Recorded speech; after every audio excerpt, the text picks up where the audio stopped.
welcome. Nice to see you. We'll give you one guess where we're at. Come on pilgrimage. Come on pilgrimage to St. Paul's Cathedral. Yeah, which is right here. Holding it up. No, it doesn't work. I tried to lift it, I couldn't.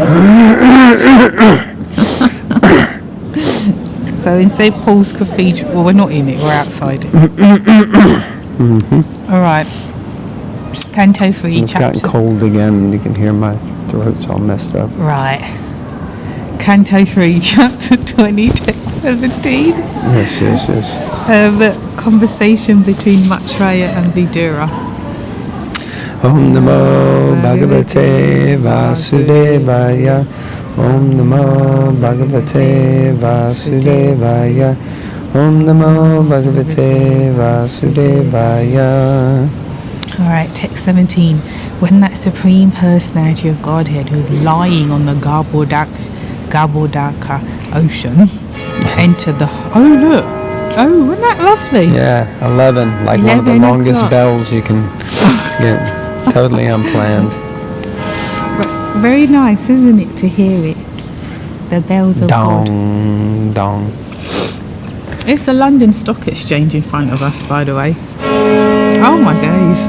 I'm going to be here for a bit. No. I think that's 11, isn't it? Yeah, that's what it says. It's like almost the longest one. When the Supreme Personality of Godhead, who is lying on the Garbhodaka ocean, entered the heart of Brahma, Brahma brought his intelligence to bear, and with the intelligence invoked, he began to create the universe as it was before. We've already read about this, haven't we? Yeah, quite a few things are repeated. Repetition of a good thing is wanted. All right, thanks for that, guy. I wasn't asking for it anyway. Purport. At a certain time, the personality of Godhead, Karanadaksha Vishnu, lies in the Karana ocean and produces many thousands of universes from his breathing. Then he enters again into each and every universe as Garbhodaka Vishnu and fills up half of each universe with his own perspiration. The other half of the universe remains vacant, and that vacant region is called outer space. How fascinating! This is why they don't need those Sputniks going, $1 billion Sputniks going into the edge of space. You just read this and save the money for the homeless people and veterans and children and women and Brahmins. Then the lotus flower sprouts from his abdomen and produces the first living creature, Brahma. Then again, as Kshirodaksha Vishnu, the Lord enters into the heart of every living entity, including Brahma. This is confirmed in Bhagavad Gita, 15th chapter. The Lord says, I am seated in everyone's heart, and by me are remembrance and forgetfulness made possible. As a witness of the activities of the individual entities, the Lord gives each one remembrance and intelligence to act according to his desire at the time he was annihilated in his last birth in the last millennium. This intelligence is invoked according to one's own capacity or by the law of karma. Brahma was the first living entity, and he was empowered by the Supreme Lord to act in charge of the mode of passion. Therefore, he was given the required intelligence, which is so powerful and extensive that he is almost independent of the control of the Supreme Personality of Godhead. Just as a highly posted manager is almost as independent as the owner of a firm, Brahma is described here as independent because, as the Lord's representative to control the universe, he is almost as powerful and independent as the Supreme Personality of Godhead. The Lord is a supersoul within Brahma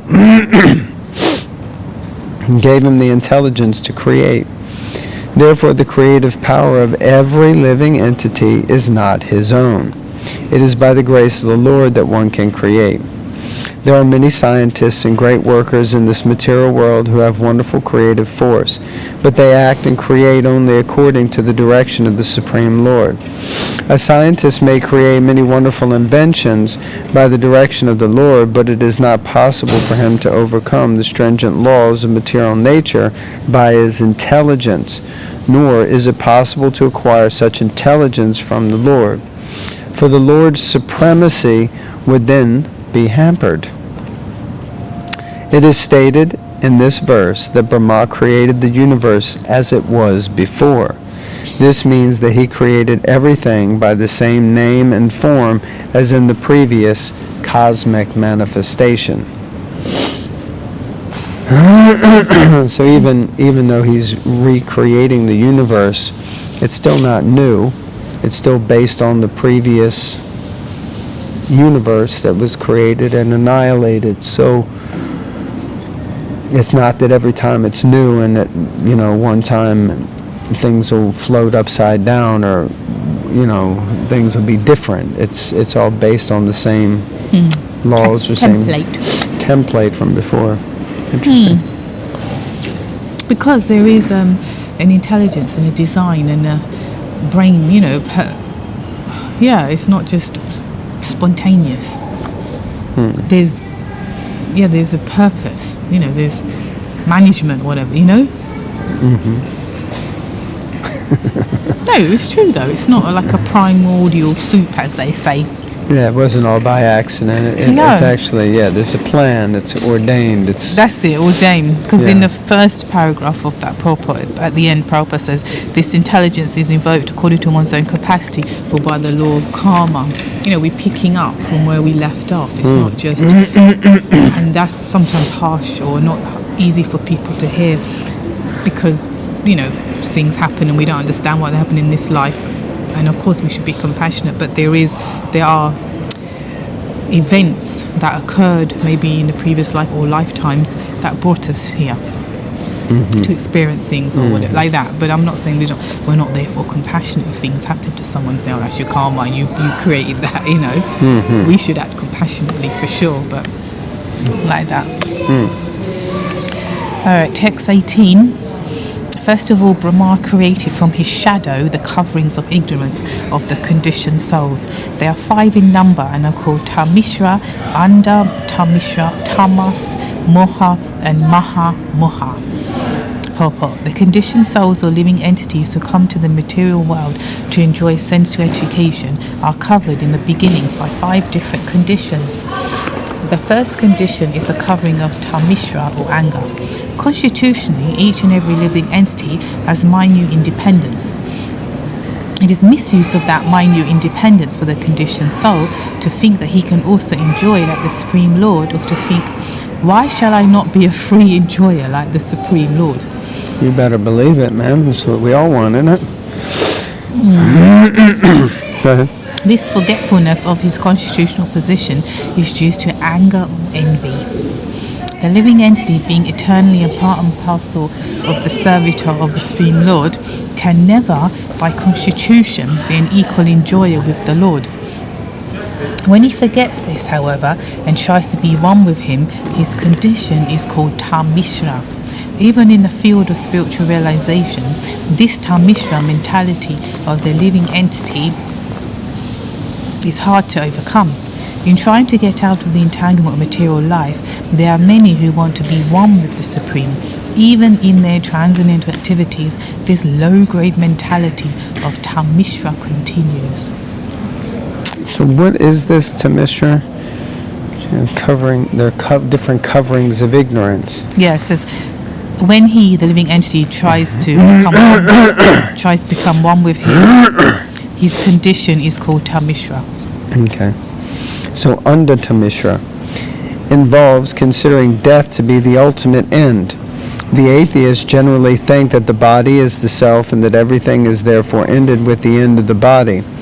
Thus, they want to enjoy material life as far as possible during the existence of the body.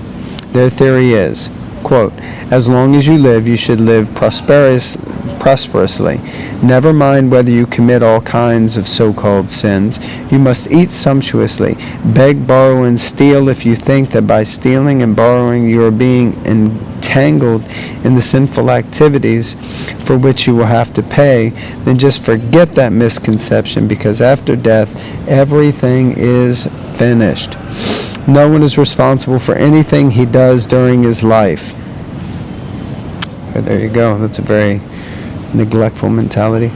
This atheistic conception of life is killing human civilization, for it is without knowledge of the continuation of eternal life. This under-Tamishra ignorance is due to tamas. The condition of not knowing anything about the spirit soul is called tamas. This material world is also generally called tamas because 99% of its living entities are ignorant of their identity as soul. Almost everyone is thinking that he is this body. He has no information of the spirit soul. Guided by this misconception, one always thinks, this is my body, and anything in relationship with this body is mine. For such misguided living entities, sex life is the background of material existence. Actually, the conditioned souls in ignorance in this material world are simply guided by sex life. And as soon as they get the opportunity for sex life, they become attached to so-called home, motherland, children, wealth and opulence. As these attachments increase, moha, or the illusion of the bodily concept of life, also increases. Thus, the idea that I am this body and everything belongs to this body is mine also increases. And as the whole world is put into... I lost my space. It's put into moha, sectarian societies, families and nationalities are created, and they fight with one another. Maha moha means to be mad after material enjoyment. Especially in this age of Kali, everyone is overwhelmed by the madness to accumulate paraphernalia for material enjoyment. These definitions are very nicely given in Vishnu Purana, wherein it is said, Tamo aviveko moha asad antakarana vibrama maha mohas tu vijnayo gramya boga sukhasana maranam he anda tamishram kroda uchyate avidya pancha pavaisa pradu bhutva mahat mama. I see. There's no translation. Text 19. Out of disgust, Brahma threw off the body of ignorance, and taking this opportunity, Yakshas and Rakshasas sprang for possession of the body, which continued to exist in the form of night. Night is the source of hunger and thirst. And sleep. Interesting. And sleep, yeah. Ignorance. 20. Overpowered by hunger and thirst, they ran to devour Brahma from all sides and cried, "Spare him not, eat him up." Trying to create the universe, and the creatures you're creating are trying to eat you. The representatives of the Yakshas and Rakshasas still exist in some countries of the world. It is understood that such uncivilized men take pleasure in killing their own grandfathers and holding a love feast by roasting the bodies. Oh dear. Oh Okay. dear.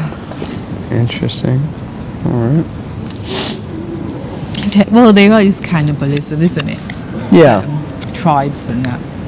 I mean, I was more, Prabhupada said they like killing their grandfathers and holding a love feast. Love feast in quotation marks. I mean, love feast was the phrase termed by Srila Prabhupada for what he holds on Sundays in all the temples. And there's a quote in the Chaitanya Charitamrita where he says, in all of our temples, every Sunday we will hold a love feast, so... But he says these Yakshas and Rakshasas, they hold a love feast where they cook up Grandpa. Oh dear. Oh dear. Next text. Alright, text 21. Brahma, the head of the demigods, full of anxiety, asked them, "Do not eat me, but protect me. You are born from me and have become my sons. Therefore you are Yakshas and Rakshasas." Purport. The demons who were born from the body of Brahma were called Yakshasis and Rakshasis because some of them cried that Brahma should be eaten, and others cried that he should not be protected. The ones who said that he should be eaten were called Yakshas, and the ones who said that he should not be protected became Raksasis, man-eaters. The two Yakshasis and Raksasis are the original creation by Brahma and are represented even today, until today, in the uncivilized men who are scattered all over the universe. They are born of the mode of ignorance, and therefore, because of their behavior, they are called Rakshasis or man-eaters. Rakshasas. Yeah. Text 22. He then created the chief demigods who were shining with the glory of goodness. He dropped before them the effulgent form of daytime, and the demigods sportingly took possession of it. Purport. Demons were born from the creation of night, and demigods were born from the creation of day.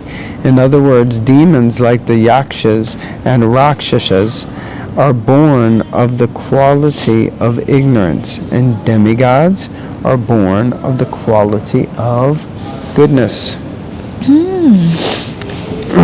Text 23. Lord Brahma then gave birth to the demons from his buttocks. It's awkward, because there's quite a few people and families around us, and this is not the appropriate text that we're reading, like demons and buttocks and all this, outside St. Paul's Cathedral. Plenty of demons and buttocks have happened around here. It's a bit awkward in case anyone's wondering. Right, I'll just try and read this, yeah? Oh, here we go again. Jeepers. We're 15 quarter past. Lord Brahma then gave birth to the demons from his buttocks, and they were very fond of sex. Sex. Because they were too lustful, they approached him for copulation. Jeepers. Alright, purport. Sex life is the background of material existence. Here also, it is repeated that demons are very fond of sex life. The more one is free from their desires for sex, the more he is promoted to the level of the demigods. The more one is inclined to enjoy sex, the more he is degraded to the level of demoniac life. Interesting. Yeah, so sex life is a binding, if not one of the most powerful binding forces in life, So if you're able to get free from it, then great. But if not, you become consumed by it and go down. Okay, we'll read 24 and then we'll stop. Call it a day. Yeah, call it a day, Mike. Text 24. The worshipful Brahma first laughed at their stupidity. But finding the shameless Asuras close upon him, he grew indignant and ran in great haste out of fear. Purport. Sexually inclined demons have no respect even for their father, and the best policy for a saintly father like Brahma is to leave such demoniac sons. But why didn't he kill them and get rid of them? Because he was in the process. He's into creation. He's not into killing. I don't think there's anyone that he kills, is there? Yeah, so he created this. Do you see what I mean? It's not good. He created this? Well, in the process of creation, lots of things come out, I guess, and yeah, it's not always something you can do. There always has to be some sand in the sweet rice, a little good with the bad, as they say, So, all right. All right, let's wrap it up before you start packing up your little bag. I'm going to pack up the phone and all. It's bloody cold out here now. We had started to warm up. Okay, nice to see you all. Thank you very much. Please read the Srimad Bhagavatam. Grantharaj Srimad Bhagavatam Ki Jai. Hari Well. Hari Hari.